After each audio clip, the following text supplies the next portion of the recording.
Las personas que van a ver a continuación son Rebecca y Jake Haro, padres del pequeño Emmanuel, un bebé de tan solo 7 meses. En este video ellos afirman con voz temblorosa y palabras cuidadosamente escogidas la pesadilla que supuestamente vivían, la desaparición repentina y trágica de su hijo. I got him out of the car seat and I laid him down and so I could get his diapers ready. And somebody said, "Hola," and that's all I remember. And I saw white and a hearing sound. I fell on the floor. And as I got up, I couldn't find my son. En una historia que conmociona a una comunidad entera, la madre contó entre sollozos y un moretón en el ojo que había sido atacada mientras cuidaba a su pequeño hijo y que pedía ayuda desesperada para encontrarlo. Pero más allá de esa petición, algo oscuro y terrible permanecía guardado, y la historia pronto se convirtió en un caso que dejó impactados a todos los que lo escucharon. Si quieren saber todo lo que sucedió, quédense conmigo hasta el final del video. Hola a todos, ¿cómo están? Mi nombre es Lesma, espero se encuentren muy bien. Yo como siempre muy contenta de poder estar un día más aquí con ustedes, muy agradecida de que me estén viendo donde quiera que se encuentren. El día de hoy tenemos un caso sucedido en los Estados Unidos. Acompáñenme a ver todos los detalles.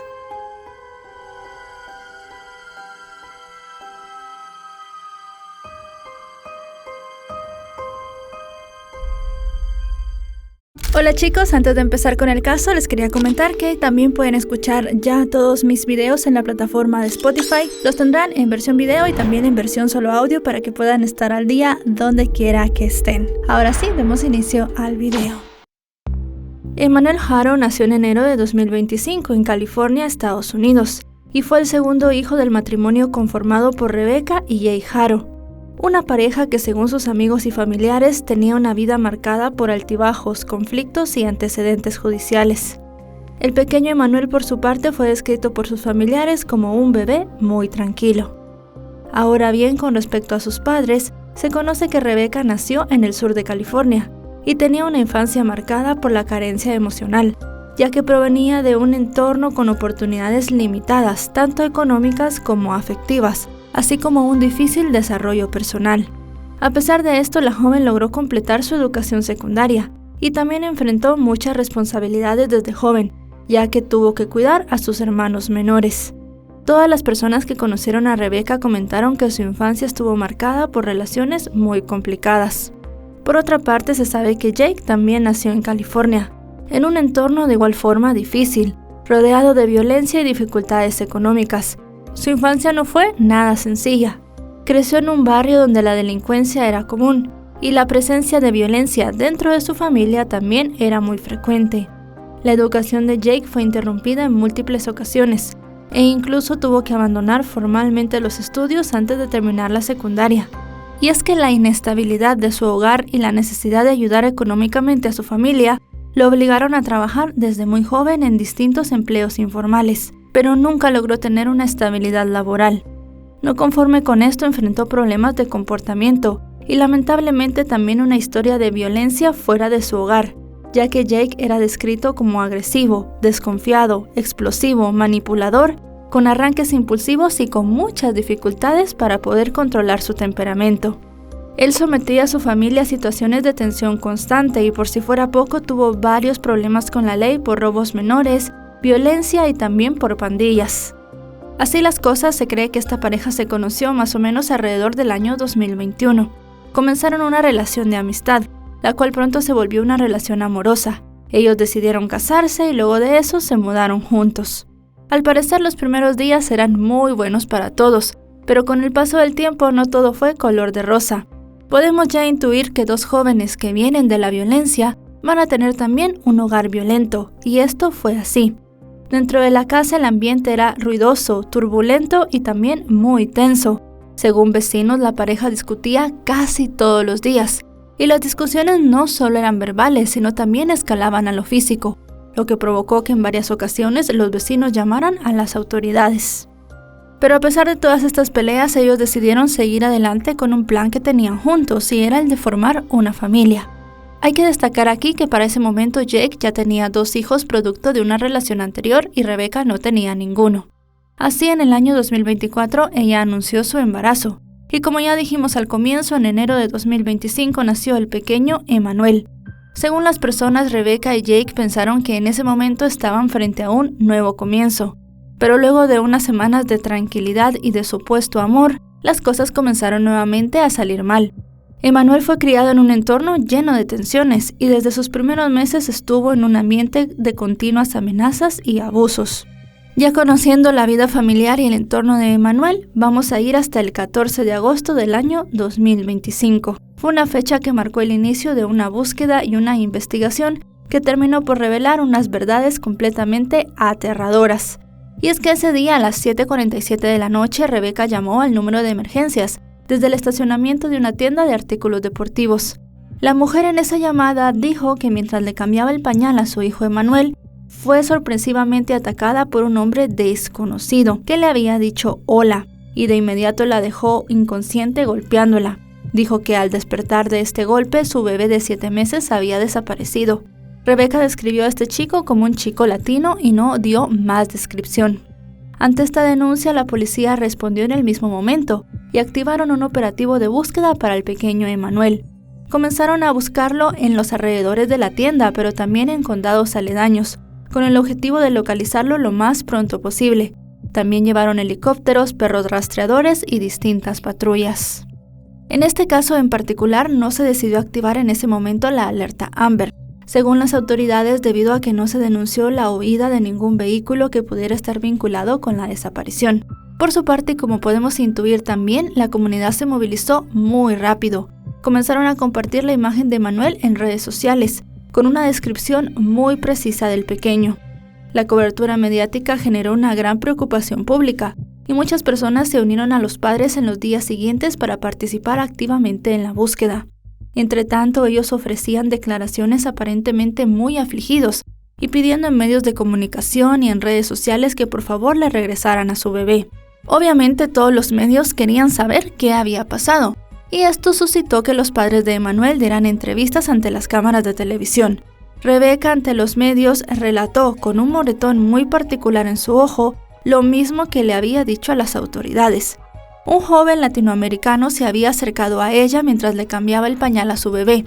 Este chico le había dicho hola, y luego de esto le había dado un golpe tan fuerte que la había dejado tumbada en el suelo inconsciente. Rebecca de nuevo repitió que cuando se despertó su bebé ya no estaba en el lugar.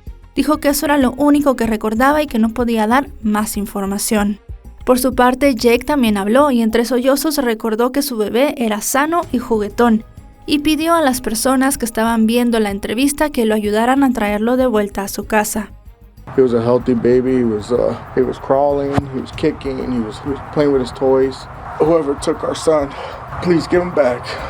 Cuando la policía comenzó a hacer más preguntas, como por ejemplo, ¿por qué Rebecca estaba en esa tienda?, ella dijo que esa tarde había ido a la práctica de fútbol de uno de los hijos de Jake y que el chico necesitaba bloqueador solar, y por eso ella había salido del campo y había ido hasta este sitio para poder comprarlo.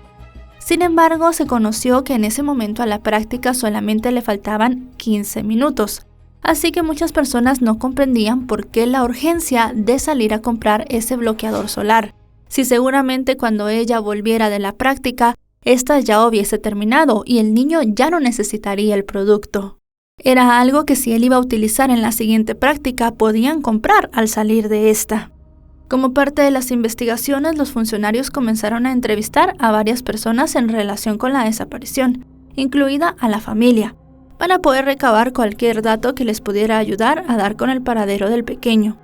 Fue así como menos de 24 horas después de los hechos, los policías comenzaron a notar ciertas discrepancias en la historia de Rebecca, y mientras ellos más le preguntaban, ella se ponía más nerviosa, y la mujer que durante varias horas había estado colaborando muy bien con las autoridades, en el último de los interrogatorios que le hicieron decidió no hablar más, terminó la entrevista abruptamente y se fue.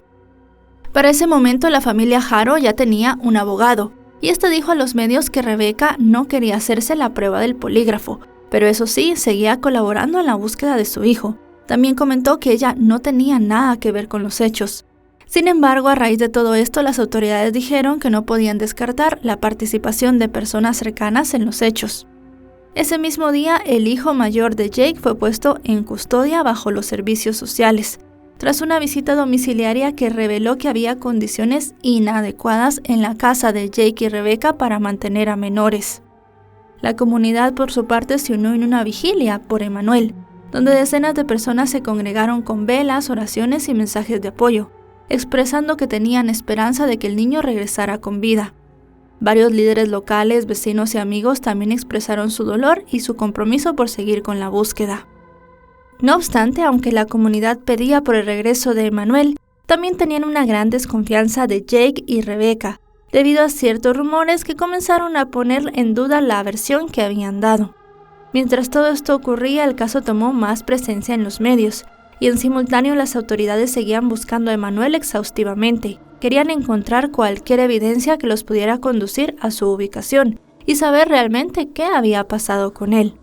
Así las cosas, el 18 y 19 de agosto los funcionarios también llevaron a cabo varias órdenes de registro en la casa de la familia, en la cual incautaron un vehículo, a la par que recibieron algunos reportes de avistamientos de bebés en otras áreas, pero cuando fueron a verificar, ninguno de estos era el pequeño Emmanuel. También comenzaron a revisar una gran cantidad de videos de seguridad muy cercanos a las áreas de interés de donde supuestamente se habían llevado al pequeño. Rebecca seguía afirmando a la prensa que no existían cámaras de vigilancia en la tienda a la cual ella había ido. Ya el día 19, el abogado de Jake proporcionó una declaración oficial a los medios, diciendo que tanto Jake como Rebecca estaban buscando las respuestas sobre su hijo, y que Jake se encontraba cooperando plenamente con las fuerzas del orden y los investigadores. Por otra parte, esos mismos días, una asociación sin fines de lucro que había ofrecido una recompensa de $5,000 por información sobre Emmanuel, la retiró, diciendo que realmente no querían utilizar sus recursos ni equipos, en un caso en el cual para ellos faltaban muchos datos. A esto se le sumó el hecho de que Rebecca dejó de comunicarse con las autoridades, así como con el equipo de esta organización. Ya para ese momento las cosas a todo el mundo le parecían muy extrañas. Se sentía como que Rebecca y Jake estaban ocultando algo. De pronto, el 22 de agosto, 8 días después de la última vez que se había visto al pequeño Emmanuel con vida, se produjo un giro dramático en el caso, cuando la policía arrestó a Jake de 32 años y a Rebecca de 41 en su domicilio, basándose en que había evidencias que desmentían la versión que había dado Rebecca de que al niño se lo había llevado un extraño. La policía ejecutó la orden de arresto en automóviles blindados y con equipos tácticos, dada la peligrosidad que para ellos implicaba el caso. Posteriormente se hizo una acusación formal a la pareja bajo los cargos de asesinato y abuso prolongado, y fueron puestos en custodia por separado. Y es que según se comentó en los medios de comunicación, después de revisar las cámaras de seguridad del estacionamiento de la tienda de donde presuntamente se habían llevado a Emmanuel, también después de hacer algunas entrevistas con testigos y ver los registros telefónicos de ambos padres, se encontró que no había evidencia de un atacante externo. Recordemos que Rebecca había dicho a varios medios de comunicación y en varias entrevistas que la tienda a la que fue supuestamente no tenía cámaras de seguridad. Esto ya era de primeras una gran mentira. La fiscalía dio a conocer que la hipótesis principal que estaban manejando en ese momento era que a Emmanuel sus propios padres le habían quitado la vida debido a un maltrato físico prolongado en su hogar, hasta 9 días antes de que ellos pusieran la denuncia de que el niño había desaparecido. Así que para las autoridades, entre el 5 y el 14 de agosto, estas personas le habían quitado la vida a Emmanuel. Ellos lograron llegar a esta línea del tiempo gracias a entrevistar a amigos y familiares, quienes dijeron que la última vez que habían visto al pequeño con vida había sido el 5 de agosto. Ya para ese momento las autoridades también habían decidido imputarle otro cargo a la pareja, el de presentar un reporte falso a las autoridades. Esto evidentemente para cubrir su propio crimen y ocultar la tragedia que había sucedido. Aunque estas dos personas ya estaban en la cárcel, no dieron más declaraciones en ese momento, y la búsqueda del pequeño Emmanuel seguía. Extendieron la misma a distintas áreas apartadas, a zonas desérticas y a lugares donde era difícil entrar. Se apoyaron con equipos especializados, con drones, también como antes utilizaron perros adiestrados, helicópteros y distintas patrullas de la policía. Incluso en muchas de estas búsquedas participó Jake, el padre de Emmanuel, vestido con uniforme de preso, pero no se dieron resultados positivos en ninguna de ellas. Asimismo, las autoridades también dijeron que Jake tenía antecedentes por maltrato infantil. En 2018 se le había denunciado por maltratar a su propia hija. Esto hizo que se generara una gran conmoción tanto en los medios de comunicación como en la opinión pública. Según las autoridades, en ese momento este hombre estaba casado con una mujer llamada Vanessa Avina, quien era la madre de esta pequeña. La niña tenía solamente 10 meses cuando sufrió de lesiones graves, y en el hospital le encontraron también algunas de vieja data. Se dijo que la pequeña había estado sufriendo abuso severo.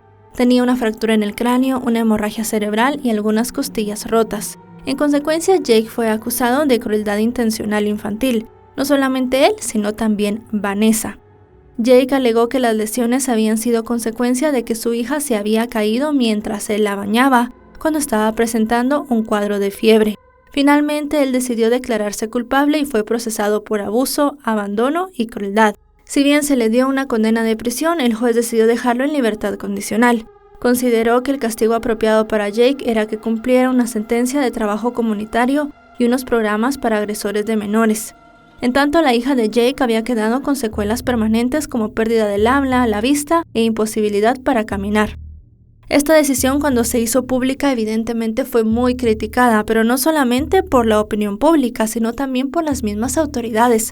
Consideraban que de haberle dado una pena importante a Jake, el pequeño Emmanuel tal vez en este momento estaría todavía con vida y nosotros no estaríamos hablando de este caso.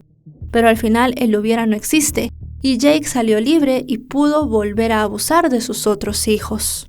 A pesar de todos los antecedentes y que la hipótesis de las autoridades era ya que el pequeño Emmanuel estaba sin vida, la comunidad no perdía las esperanzas. Tenían un profundo deseo de justicia y también de verdad. El caso se había convertido en un reflejo de las consecuencias del maltrato infantil y de la importancia de la vigilancia constante de los sistemas de protección de menores. Así, el 26 de agosto, Jake y Rebecca comparecieron ante un tribunal, cuando fueron acusados de asesinato y de presentar un informe falso de la policía. Menos de 5 minutos después de haber entrado a la sala, el juez les fijó una fianza de $1 millón a cada uno, debido a la gravedad del caso y al riesgo de fuga. No pudieron pagar esta fianza y volvieron a prisión.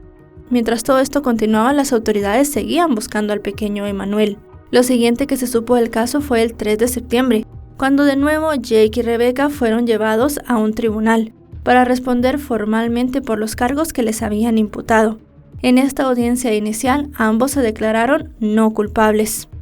Sin embargo, el equipo de la Fiscalía anunció que contaba con evidencias contundentes para llevarlos a juicio, incluyendo reportes médicos viejos en los que se detallaban lesiones compatibles con abusos prolongados que había sufrido Emmanuel, testimonios de vecinos que denunciaban los gritos y las peleas frecuentes en su casa, y varias evidencias forenses recolectadas durante los registros en su propiedad.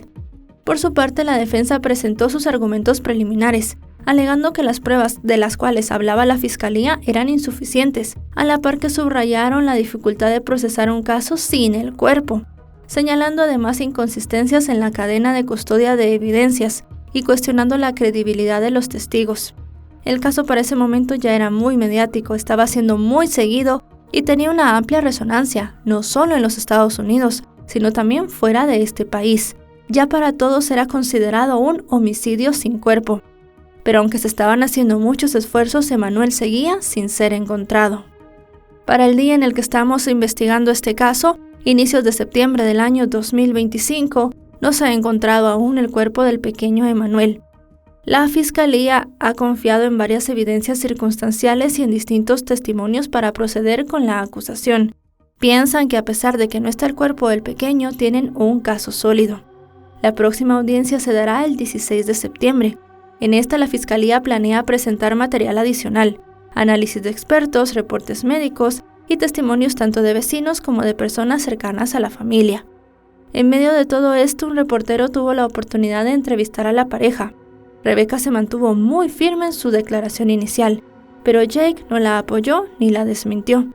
Solo se enfocó en la acusación en su contra de 2018, afirmando que él no le había hecho nada malo a su hija y que la responsable de ese maltrato era Vanessa, su exesposa. Y mientras este tira y afloja sigue entre los acusados y la fiscalía, la comunidad todavía está conmocionada. Todos han seguido el juicio muy de cerca y aún siguen realizando vigilias y manifestaciones para exigir justicia por Emmanuel. Varios padres de la zona y activistas han aprovechado la atención mediática para promover reformas en las leyes de protección infantil y exigir mayor vigilancia a las personas que ya tienen antecedentes por abuso. El juicio que se viene de ahora en adelante será un tanto complejo por la ausencia del cuerpo de Emmanuel y porque ninguna de estas dos personas ha aceptado que le quitaron la vida. Eso sí, la fiscalía tiene muchas pruebas circunstanciales, testimonios y registros, y la defensa ha adelantado su postura, la cual será la negación y el cuestionamiento a todas las evidencias. El caso representa un desafío tanto legal como social y sigue generando debate. ¿Cómo se pueden prevenir las tragedias similares? ¿Cómo se mejora la atención y el seguimiento a los más pequeños? ¿Cómo se protege a estas personas que aún no tienen la capacidad de protegerse a sí mismos? ¿Qué penas tienen que enfrentar las personas que dañan a los más pequeños? ¿Son o no son reinsertables en la sociedad? En este momento existen muchas preguntas, no solamente específicamente del caso de Emmanuel, sino sobre cómo abordar todos estos casos y hacer que esto no se vuelva a repetir, que ningún menor pueda sufrir ni a manos de sus progenitores ni de las personas que lo acompañan en el día a día. El caso ha repercutido no solo a nivel nacional, sino también a nivel internacional, y se ha hecho un llamado muy importante sobre cambiar las leyes para cada vez proteger más y más a los menores. Ahora déjenme en los comentarios qué opinan acerca de este caso. Y bueno, chicos y chicas, hasta aquí el video de hoy. El caso de Emmanuel es un caso muy impactante que ha impactado mucho a Estados Unidos, específicamente a la comunidad latinoamericana en aquel país que lo ha estado siguiendo muy de cerca. Muchos de ustedes me lo han pedido y por eso se los hemos traído el día de hoy. Esperamos ya que en esta audiencia que se va a dar en los próximos días se puedan tener más noticias, se puedan ver más pruebas y se pueda saber mejor cuál va a ser el camino que va a tomar la fiscalía. Como ya dijimos, va a ser un caso complicado, pero no será el primero que se hace de asesinato sin tener un cuerpo. Realmente hay muchas evidencias sobre el maltrato de estas personas y también hay muchas evidencias que desmienten la versión de la madre de Emmanuel. Sobre el moretón que ya tenía en la cara, también se dijo en cierto momento que se veía que era viejo, que se lo habían hecho muchísimo antes del día en que supuestamente a ella la habían atacado. Entonces no hay realmente una defensa para estas dos personas. Jake ya tenía antecedentes de haber lastimado a sus otros hijos y al final de cuentas pues es una situación muy complicada. Esperemos que en algún momento estas personas digan la verdad y confiesen dónde está el cuerpo del pequeño Emmanuel, ya que no solamente los tenía ellos, tenía abuelos, tíos, tías, primos, muchos familiares que quieren saber dónde está el pequeño y despedirlo de una manera decente. Cuando haya más actualizaciones de este caso, seguramente lo tendrán en este canal. Si este video les ha parecido informativo, recuerden dejarle un me gusta, recuerden suscribirse si no lo están. Actualizo 3 o 4 veces por semana y si están suscritos les llegará una notificación cada vez que yo suba un video. En mis otras redes aparezco como LesmaVR y también me pueden seguir en mis otros canales, subo contenido casi todos los días. Ahora sí, nos vemos hasta otro caso. Adiós.